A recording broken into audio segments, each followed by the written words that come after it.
Hello everyone, good morning. কেমন আছো সবাই? আশা করি সবাই খুব ভালো আছো। এখন সকাল বাজে ওই প্রায় 7টা মতো, আর বর কাজে চলে গেছে। বর কাজে চলে যাওয়ার পরে আমার একটাই কাজ, সেটা হচ্ছে ঘুমানো।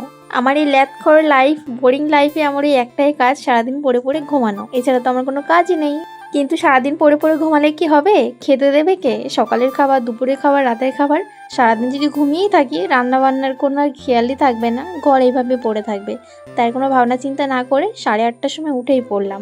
দেখলে তো, ঘুমটাকে কিন্তু আমি ছাড়িনি। ঠিক 1 ঘন্টা মতো আমি ঘুমিয়েই নিয়েছি। জানো তো, এই রোগটাকে ছাড়ানোর কত চেষ্টা করেছি যে সকালবেলা বর কাজে চলে গেলে একটু ঘুম থেকে উঠে সমস্ত কাজগুলো করে নিয়ে একটু ব্যায়াম ট্যায়াম করবো, শরীরটা ভালো থাকবে।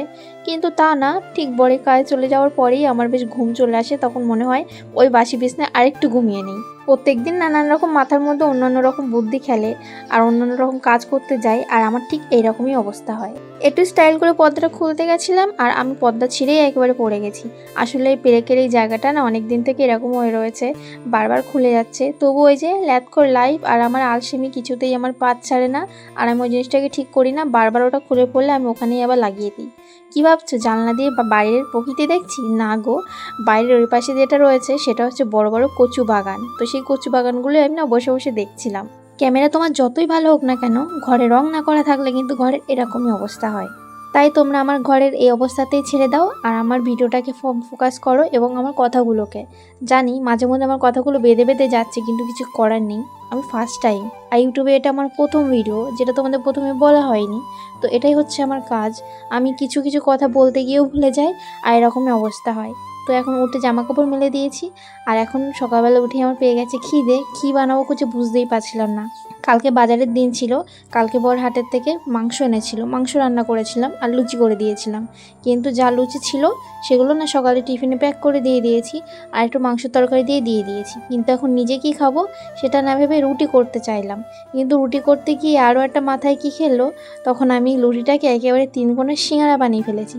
না না, সিঙ্গারা না, আসলে সিঙ্গারার মতো একটু শেপ দিয়েছি যেন এটা 3 কোণা মতো দেখতে হয়। সিঙ্গারার মতো দেখতে হলেও এটা কিন্তু লুচিই হবে, আর খেতে একদম অন্যরকম হবে। তোমরা এতক্ষণ ধরে আমার ভিডিওটা দেখছো, তো একটুখানি লাইক করে দাও আর একটা কমেন্ট করে দাও আমার ভিডিওগুলো কেমন লাগছে। তো প্রথমে যে লুচিটা আমি ভাজি, লুচিটা না খুব সুন্দর করে ফুলেছে। কিন্তু পরপর যে কটা লুচি ভেজেছি না, একটাও লুচি ভালোভাবে ফোলেনি। অন্য টাইমে আমি লুচি করতেই যদি যাই, তাহলে লুচিগুলো তো এরকম ফোলে না, প্লাস এরকম চেপটে চেপটে পাঁপড়ের মতো হয়ে যায়। ওই জন্য লুচি থেকে আমি দূরত থাকি। আর হচ্ছে কালকের লুচিটাও কিন্তু বর করেছিল, বেশ গোল গোল লুচিগুলো করেছিল। কিন্তু কালকে তো অত মাথায় খেলছিল না যে আমি আজকে লুচি বানাবো আর হচ্ছে আমি তোমাদের সাথে এখন একটা ব্লগ শেয়ার করব। আজকে কি যেন মনে হলো যে আমি আমার সারাদিনটা একটু তোমাদের সাথে কাটাই, সেই জন্য আজকে নতুন একটা চ্যানেল খুলেই আমি একটা নতুন ভিডিও দিয়ে দিয়েছি। এই দেখো ফুলকো ফুলকো লুচি। দেখো, বাঙালিরা অন্য কিছু প্রেমে পড়ুক চায় না পড়ুক, মাংস আর ভাত এর থেকে কিন্তু তুলনা হয় না। তবে লুচির সাথে মাংসটাও কম যায় না। কালকে রাতে লুচি করেছিলাম ঠিকই, কিন্তু লুচি দিয়ে আমি মাংস খাইনি, সেটা মাত্র বরই খেয়েছিল লুচি দিয়ে মাংস। আমি ভাতটাকে একদম ছাড়তেই পারি না, ভাত আমাকে খেতেই হয়। তো এখন এই যে গরম গরম লুচি দিয়ে সকালের টিফিনটা করে নিই। এখন দুপুর হয়ে গেছে, এখন প্রায় দুপুর এখনও হয়নি, ওই 10:30টার মতো বাজে। তো কাটাকুটি করতে শুরু করে দিয়েছি। কালকে বাজার থেকে পুঁই শাক আর কুমড়ো এনেছিল। কী রান্না করবো বুঝতেই পারছিলাম না। অন্যান্য দিন মাছ টাছ থাকলে তো ভাবার দরকার পড়ে না যে কী করে কী করব। কিন্তু পুঁই শাক না, পুঁই শাকটা আমি একটু রান্না করতে গেলে একটু কেমন লাগে, কেননা পুঁই শাক আমি তেমনভাবে রান্না করতে পারি না। আর এখানে দুধ এনেছি, দুধটাকেও আমি এখন জাল দিয়ে দেবো। দুধ একটুও কিন্তু ছাড়া যাবে না, দুধটাকে পুরোটাই নিয়ে আমি জাল দেবো। আর এই দুধটা কিন্তু আমি খাই না, বরের জন্য। আর এখানে কাঁচা লঙ্কাও এনেছিল। এই দিন হাট থেকে আর কোনো কিছু তেমন বাজার করা হয়নি। তো এই দুটো একটাই সবজি আনা হয়েছিল। সবজি তেমন একটা বাড়িতে খাওয়াই হয় না, অর্ধেক দিন সবজি তো ফেলেই দিতে হয়, কেননা তেমন একটা খাওয়ার লোক আমার বাড়ি নেই, আমরা দুজন মানুষ। তো মাঝে মধ্যে সবজিগুলো একটু নষ্ট হয়ে যায়। তো পুঁই শাকটা কীভাবে রান্না করবো আমি বুঝতে পারছিলাম না। তো যাই হোক, তেলের উপর একটু 5 ফোড়ন দিয়ে আমি পুঁই শাকটাকে ঢেলে দিয়েছি, কোনো রকম পেঁয়াজ টেয়াজ কিছু দেইনি। আর কালকে রাতে ভিজিয়ে রাখা হয়েছিল ছোলা, তো ভাবলাম ছোলাগুলো দিয়ে দিই। ছোলাগুলো রেখেছিলাম সকালে খাওয়ার জন্য, কিন্তু ওই লুচি মাংসর চক্করে আর ছোলা খাওয়া হয়নি। তো ভাবলাম ছোলাটা এখন এই পুঁই শাক খেতেই দিয়ে দিই, তাহলে হয়তো খেতে ভালো লাগবে। হলুদ, নুন, জিরে গুঁড়ো আর কি যা দেওয়ার সেই সব দিয়েই আর কি নেড়ে ছেড়ে আমি এখন ঢেকে রেখে দেবো। দেখা যাক এটা কেমন লাগে খেতে। বর্ষার দিন গ্রামের দিকে ওয়েদারটা কেমন থাকে সেটা তো বুঝতেই পারছো। ঠান্ডা ঠান্ডা ওয়েদার থাকলেও কারোর বাড়ির সামনে যদি এরকম কাদায় ভরা উঠোন থাকে তাহলে কি আর দেখতে ভালো লাগে বলো তো। পাতা তো ভরে গেছে, আর আমার যেহেতু কাগজ ফুলের গাছ রয়েছে, প্রত্যেক দিন পাতা নাতা পড়ে পুরো ভরে যায়, এরকম অবস্থা হয়। আর কালকেই আমার একটা নতুন জুতো এসেছে মিশোতে, এই জুতোটা এত পছন্দ হয়েছিল আমি অর্ডার দিয়ে দিয়েছি। দেখলে তো টিকটিটাই কখন ডাকে।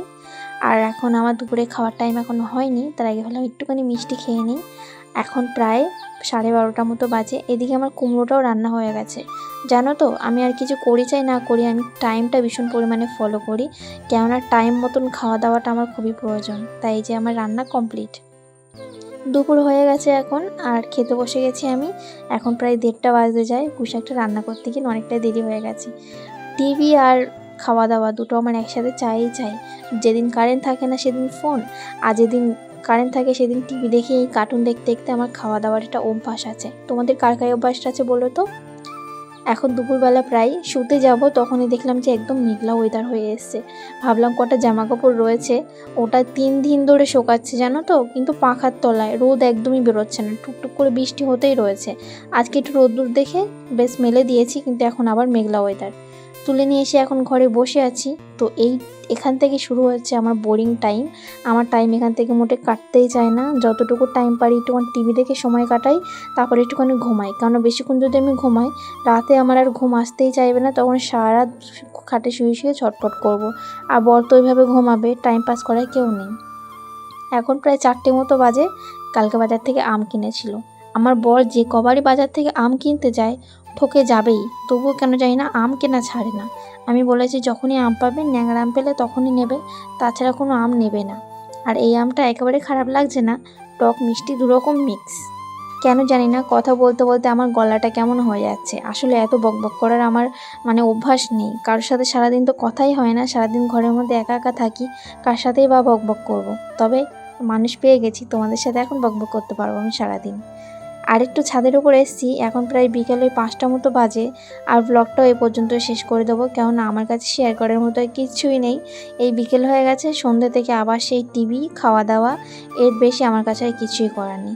তোমাদের আমার এই ভিডিওটা কেমন লাগলো অবশ্যই কমেন্ট করে জানিও, কি ভুল আছে কি না সেটাও বলো, আর কেমন কি ভিডিও তোমাদের শেয়ার করবো সেটাও একটু কমেন্ট করে জানিও। টাটা।